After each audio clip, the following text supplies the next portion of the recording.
In this video, I'm going to show you how to fork a repository in GitLab. Now, the first thing you have to do here inside your GitLab account, you want to go to your projects here on the left-hand side. I'm going to go inside personal projects here. And then I'm going to select a project, of course, a repository of which I want to fork. So I'm going to select this calculator app over here, which I imported.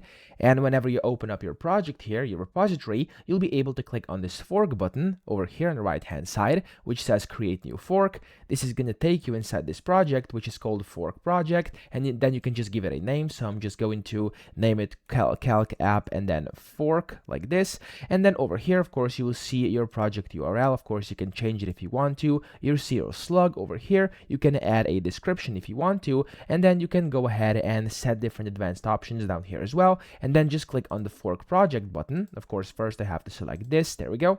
Click on the fork project, and then your project is going to fork. Okay, so that's how you do it. I hope this video helped you out. If it did, please subscribe to the channel and help me out as well.